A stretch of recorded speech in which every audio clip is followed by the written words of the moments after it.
بسم الله الرحمن الرحیم. نن زموږ د علم النحو 47 نمبر درس دی. ان شاء الله نن به موږ د اسماء موصوله ترکیب کوو چې کوم اسماء موصوله الذي اللذان اللذین اللذین دا د مذکر دي، التي اللتان اللتین اللاتي اللواتی ما من ایون ایتن او الف لام دا چې کوم مونږه زده کړي دي د دغه به اوس ان شاء الله مونږ دلته په دې جملو کې د هغې ترکیب کوو چې ترکیب دا ډېر لازمي وي چې چاله ترکیب ورځي ان شاء الله هغې ترجمه هم صحیح کولی شي. نو راځئ چې شروع کړو. چې جاء دا جاء چې دی دا فعل دی، الذي اسم موصول دی، اسم موصول او اسم موصول صله غواړي که نه د صلې مطالبه کوي. نو ګورئ دا ضربه بیا فعل دی، ضربه فعل دی او په دې کې هو ضمیر هغه پکې هغې ته وایي ضمیر مرفوع متصل، هغه د فعل کې دننه پټ دی، متصل دی، فعل سره میلاو دی، نو هغې ته وایي هو ضمیر مرفوع متصل، د فعل سره متصل دی، نو دا فاعل شو، فاعل. او دا کاف جاره چې دی دا کاف چې دی نو دا دې ته وایي ضمیر منصوب متصل، فعل سره ملاو دی نو متصل ورته وایي، متصل مفعول به، مفعول به.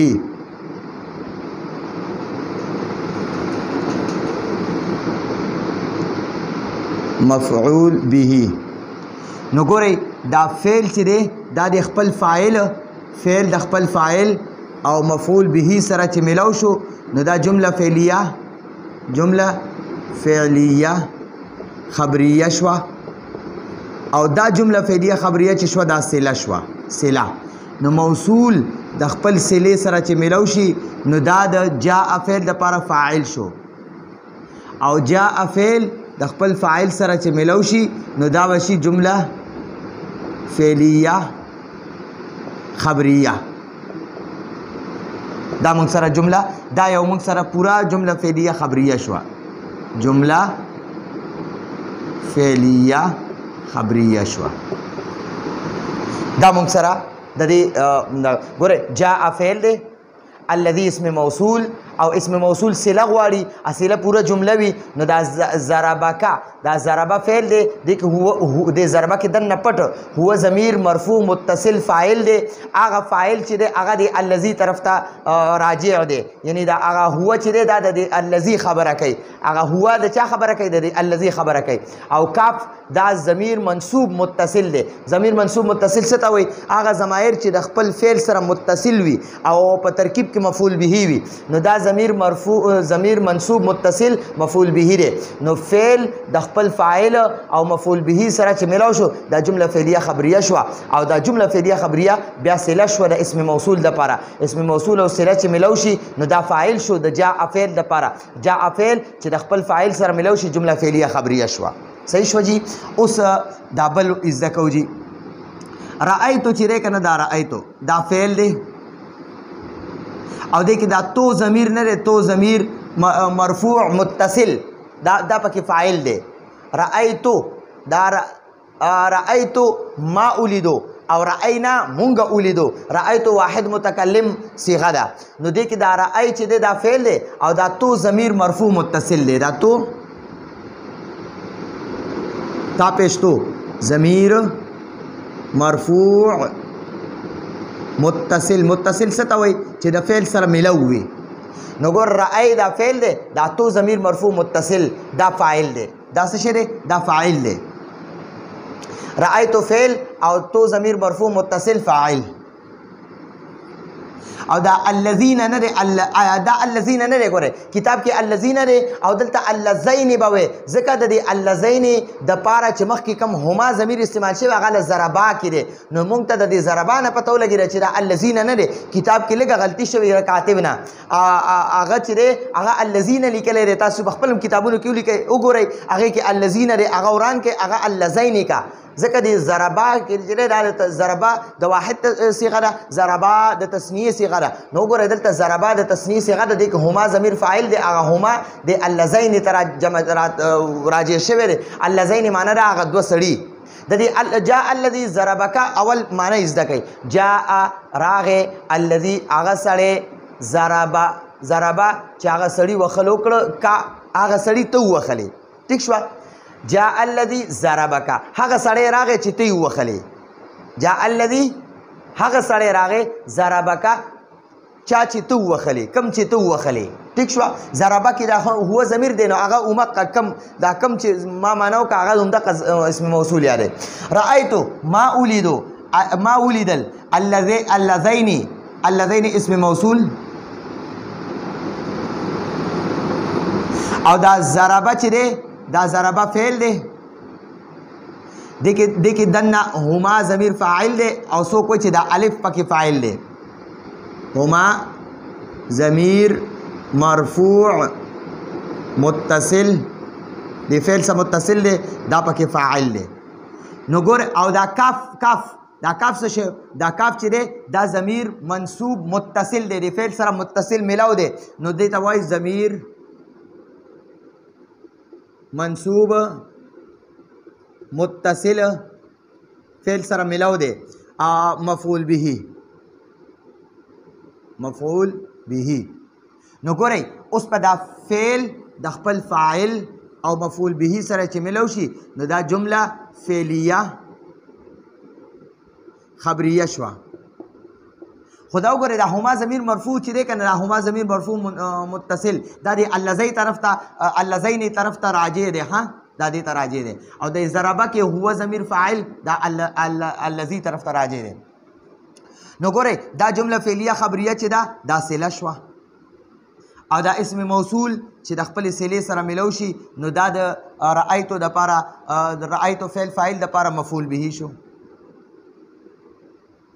مفعول به دا فعل د خپل فاعل او دی مفعول به سره چې ملو شي نو دې نه شو جمله فعلیه خبریه. په دې پوه شوئ جی. اوس ګورئ مررتو بیا دا فعل او فاعل دی. مررتو مراره گردانو کا او د واحد متکلم پورې ورسه نو د دې نه راځي مررتو زه تیر شومه میں گزرا او مررنا هم گزرے. ٹھیک شوه. نو مرر دا مرر چې دی دا پکې فعل دی او دا تو ضمیر مرفوع متصل فاعل دی. تو ضمیر مرفوع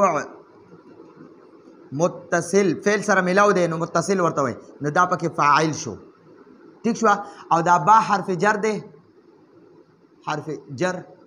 الذین اسم موصول دی دا د جمع دپاره راځي د ډیرو کسانو دپاره ډیرو سړو دپاره اسم موصول. ٹھیک شو. او دا ضربه دا فعل دی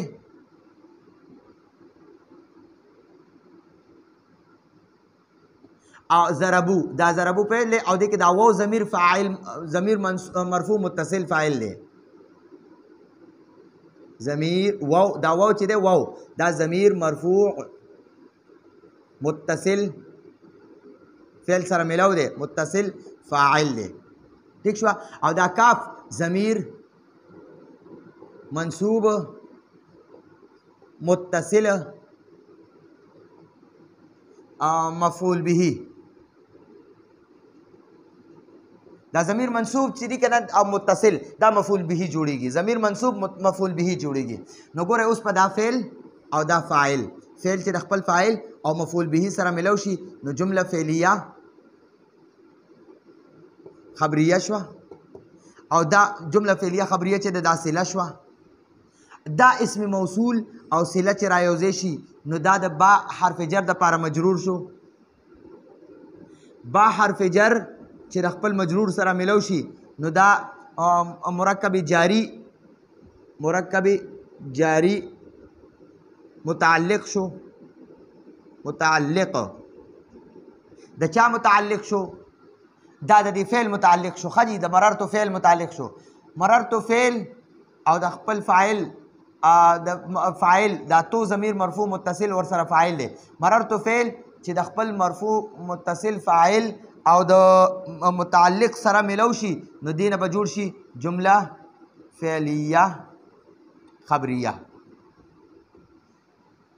مررتو فعل دې کې دا تو ضمیر مرفوع متصل فاعل ٹھیک شو با حرف جر الذین اسم موصول با حرف جر الذین اسم موصول او موصول چې د صله غواړي نو دا ضربو چې د ضربو دا فعل دی د هو ضمیر مرفوع متصل فاعل دی او دا کاف ضمیر منصوب متصل مفعول دی نو فعل د خپل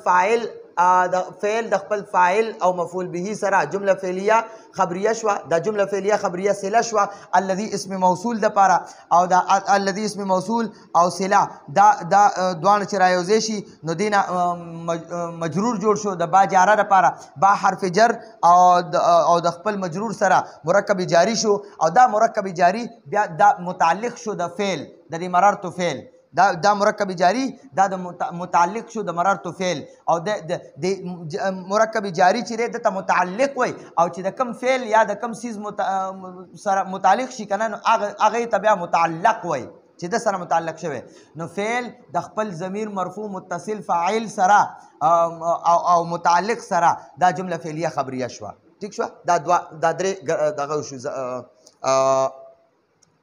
دا درې ترکیبونه وشو اوس ګورئ اکرم دا اکرم چې دی که نه دا فعل دی او دی کې انت ضمیر مرفوع متصل فاعل انت ضمیر مرفوع متصل فاعل دی پکې اکرم ته اکرامو کا اکرم ته اکرامو کا تو یعنی اکرامو کا من اسم موصول دے موصول اکرما دا اکرم فعل دے او دے کہ ہوا ضمیر مرفوع متصل فاعل دے ہوا ضمیر مرفوع متصل فاعل او دا کاف چې دے دا کاف دا ضمیر منصوب متصل تو فعل سره ملاو دی نو ځکه ورته متصل وای مفعول به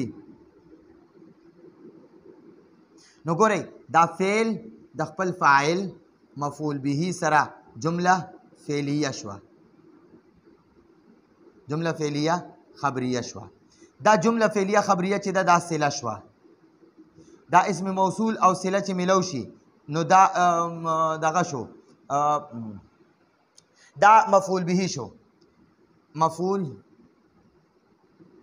به دا اکرم فعل او انت ضمیر فاعل اکرم فعل د خپل انت ضمیر فاعل او مفعول به سره دا جمله فعلیه خبریه شو جمله فعلیه خبریه شو پوه شوئ نه دا جمله فعلیه خبریه نشو دا جمله انشائیه شو جمله فعلیه خبریه انشائیه شو جمله فعلیه خبریه انشائیه شو اکرم فعل دی د کې انت ضمیر مرفوع متصل فاعل دی ٹھیک شو او دا اکرم د امر صيغه د امر دی اکرم فعل امر انت ضمیر پکې مرفوع متصل فاعل دی اکرم فعل امر دته به فعل امر ولیکي فعل امر اکرم فعل امر انت ضمیر مرفوع متصل پکې فاعل دی من اسم موصول دی اکرم فعل دی کہ هو ضمیر مرفوع متصل فاعل دی هغه دی من اسم موصول طرف ته راځي دی او کاف ضمیر منصوب متصل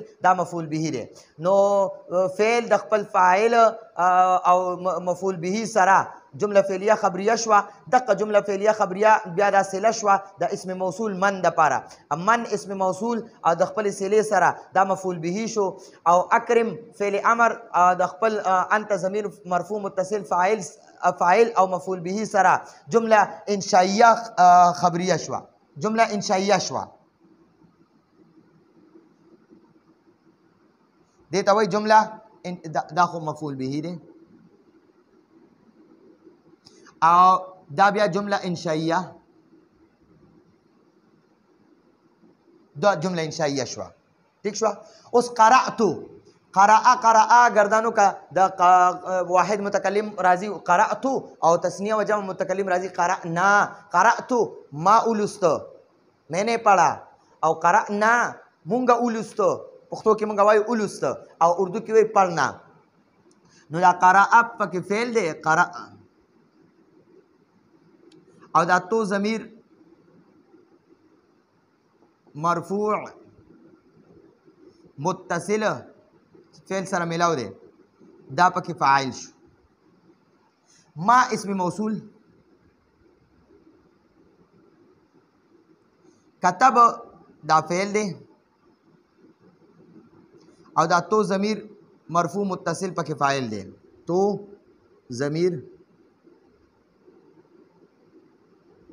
مرفوع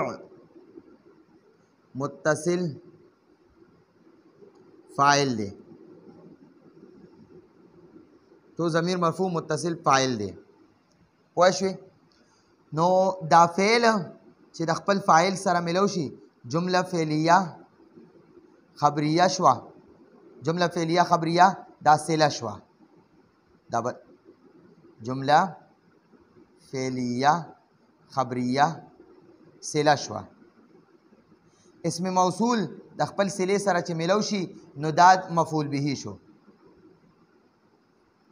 فعل چې د خپل فاعل او مفعول به سره ملو شي نو دا بس شي جمله فعلیه خبریه. نو وګورئ دا د اسماء موصوله ترکیب په دې طریقې سره په خپلو کاپیانو کې یو ځل ولیکئ. ان شاء الله العزیز تاسو به په دې باندې ښه ماهر شئ او دا په ټول قرآن او حدیث کې استعمال دي. نو دا زموږ د نن ورځې درس و. راتلونکي درس پورې اجازت غواړو. هذا هو المرام والله اعلم بحقیقة الكلام.